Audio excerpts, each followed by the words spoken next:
Ukraine जंग बंद करवा दी तो क्या मुझे नोबेल इनाम मिलेगा? मैंने अब तक 8 जंगें रुकवाई हैं, मुझे हर जंग के लिए नोबेल इनाम मिलना चाहिए। अमेरिकी सदर डोनाल्ड ट्रंप की काबीना इजलास में गुफ्तगू, कहा कि पाकिस्तान और भारत की जंग भी मैंने खत्म करवाई। मैं लालची नहीं, लेकिन मुझे नोबेल इनाम मिलना चाहिए। ट्रंप ने मजीद कहा कि यूक्रेन का मसला हल करना आसान नहीं। यूक्रेन की सूरत हाल बहुत पेचीदा है। रियासत लुजियाना और न्यू ऑरलियंस में भी नेशनल गार्ड्स तैनात करेंगे। दोनों रियासतों में 2 हफ्तों में नेशनल गार्ड्स लगा देंगे।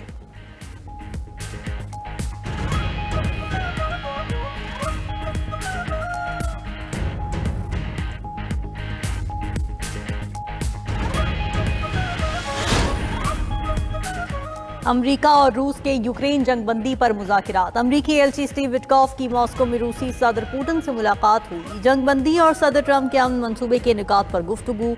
उधर मॉस्को में रूसी और चीनी वज़ीर ख़ारिजा की मुलाकात भी हुई। मुलाकात का मकसद बैन अक़वामी सियासत में ताउन को यकीनी बनाना था। दोनों वज़ीर ख़ारिजा की मुलाकात अमेरिकी नुमाइंदे विटकॉफ की पुतिन से मुलाकात से पहले हुई।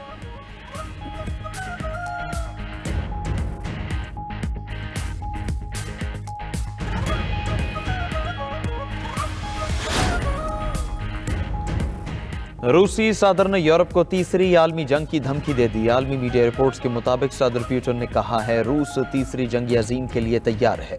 रूस यूरोप से लड़ाई नहीं चाहता, लेकिन अगर यूरोप ने रूस के खिलाफ जंग का फैसला किया तो हम भरपूर जवाब देंगे। हालात इस जगह पर पहुंच सकते हैं जहां बातचीत का रास्ता न बचे।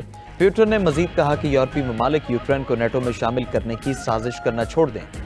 यूरोपीय अमन के बजाय जंग की तरफ जा रहे हैं। यूरोपीय रहनुमाओं के मुतालबात रूस के लिए काबिल कबूल नहीं। रूसी ऑयल टैंकर पर हमला बहरी कज़ाकी है। अगर यूक्रेन रूसी जहाज़ों पर हमले जारी रखेगा तो हम उसका समंदरी रास्ता बंद कर देंगे।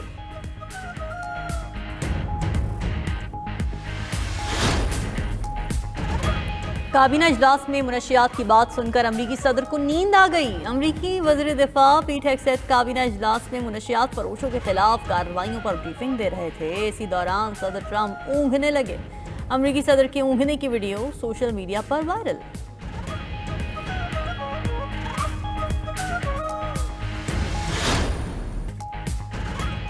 बानी पीटीआई से अडयाला जेल में उनकी बहन उज़्मा खान की 29 रोज बाद मुलाकात। उज़्मा खान की बानी पीटीआई से मुलाकात जेल के कॉन्फ्रेंस रूम में करवाई गई। मुलाकात के बाद मीडिया से गुफ्तगू में उज़्मा खान ने कहा कि अल्हम्दुलिल्लाह बानी पीटीआई की सेहत बिल्कुल ठीक है। बानी पीटीआई ने बताया कि उनकी किसी से बात करवाई जा रही है, ना ही मुलाकात।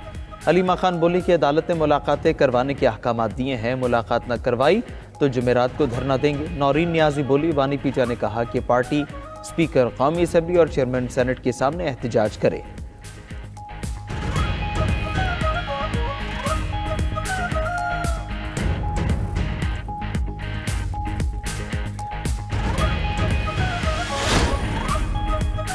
मुलाकात आपका हक है, लेकिन सियासत न करें। जेल मुलाकातों में सियासत ज़ेर बहस नहीं आ सकती। वज़ीर आज़म शहबाज शरीफ के मुशीराना सनाउल्लाह का कहना है कि सुपरिटेंडेंट अडयाला जेल ने शर्त रखी थी कि मुलाकात के बाद बाहर जाकर प्रेस कॉन्फ्रेंस नहीं करेंगी। बानी पीटीआई ने बहन के जरिए सोहेल आफरीदी को पैगाम भेजा है कि पीछे नहीं हटना। अब देखते हैं वो क्या करते हैं। खैबर पख्तूनख्वा में गवर्नर राज को ऑप्शन के तौर पर देखा जा रहा है। फैसल बावडा बोले, बानी पीटीआई की बहनें सियासी पैगामात लाती रहीं तो पाबंदी लग सकती है। वज़ीर आला केपी सियासी रास्ता बनाए। धौंस और ज़बरदस्ती की तो गवर्नर राज सामने है। गवर्नर राज लगेगा तो 2 माह के लिए नहीं होगा। गवर्नर राज फिर बरकरार ही रहेगा।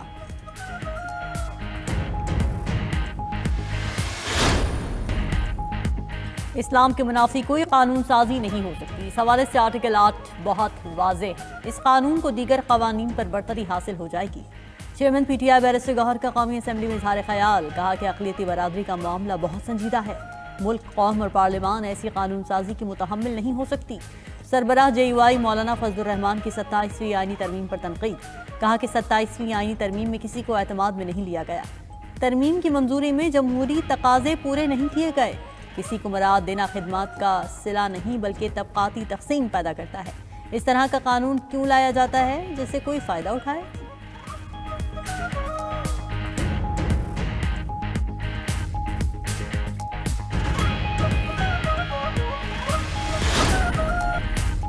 फील्ड मार्शल सैयद आसिम मुनीर से तुर्क वज़ीर तवानाई की मुलाकात। पाक तुर्किया स्ट्रैटेजिक इश्तराक पर बातचीत। ISPR के मुताबिक दोनों ममालिक ने तवानाई के शोबे में शराकत मजीद मजबूत बनाने पर इत्तेफाक किया। खित्ते के इस्तेहकाम के लिए मुश्तरका कोशिशें जारी रखने का आज़म। फील्ड मार्शल आसिम मुनीर से कैमरीन पेट्रोल मुकाबले में हिस्सा लेने वाली टीम भी मिली। फील्ड मार्शल ने दुनिया के मुश्किल तरीन अस्करी मुकाबलों में मुमताज़ कारकर्दगी दिखाने पर मुबारकबाद दी। टीम की गैर मामूली जिस्मानी बर्दाश्त, हरबी महारत और आला टीम वर्क को सराहा। कहा यह कामयाबी आलमी सतह पर पाकिस्तान की मुस्बत शनाख्त को मजीद मजबूत करती है।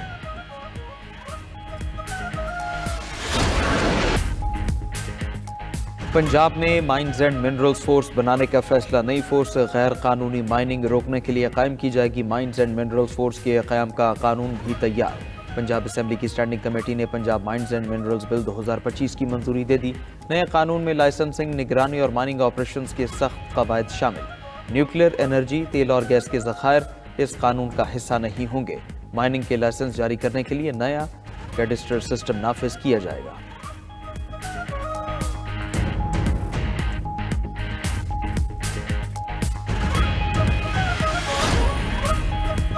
वज़ीर आला KP सोहेल आफरीदी से अमरीकी कौंसल जनरल की मुलाकात। तिजारत, सरमायाकारी, मादनियात, तवानाई और सिक्योरिटी ताउन पर गुफ्तगू। अमरीका की जानिब से इंसदाद दहशतगर्दी और इंसदाद मनशियात में ताउन पर भी तबादला ख्याल।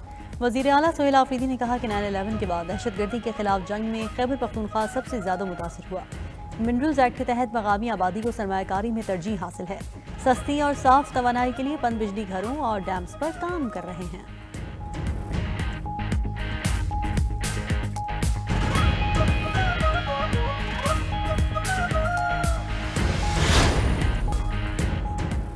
अमरीकी सेनेट के अक़लीती रहनुमा चक शुमर की अमरीकी सदर को धमकी। चक शुमर ने कहा कि अगर ट्रंप ने वेनेज़ुएला पर हमलों का हुक्म दिया तो फौज को रोकने के लिए करारदाद लाऊंगा। वेनेज़ुएला पर अमरीकी हमले की सूरत में कांग्रेस में बहस होगी।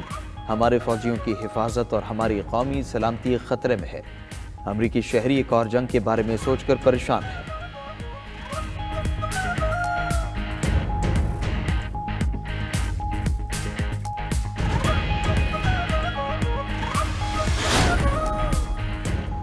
सऊदी अरब और रूस के दरमियान वीज़ा फ्री एंट्री का मुआहदा हो गया। मुआहदा रियाद में सरमायाकारी और कारोबारी फोरम के मौके पर तय पाया। मुआहदे के तहत दोनों ममालिक के शहरियों को सयाहत, कारोबार या खानदानी दौरों के लिए वीज़ा फ्री दाखिले की इजाज़त होगी।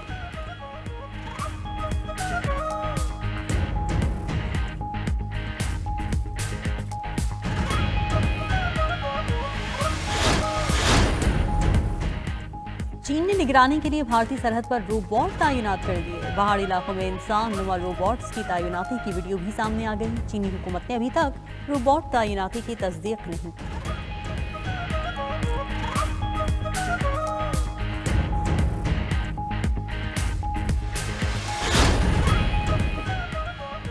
चीन बरतानिया के लिए कौमी सलामती का खतरा है। इसके बावजूद चीन से तिजारती ताल्लुकात बढ़ाने के फैसले पर कायम है। बरतानवी वज़ीर आज़म कीयर स्टारमर कहते हैं चीन के साथ मजबूत कारोबारी ताल्लुकात बरतानिया के कौमी मफाद में है।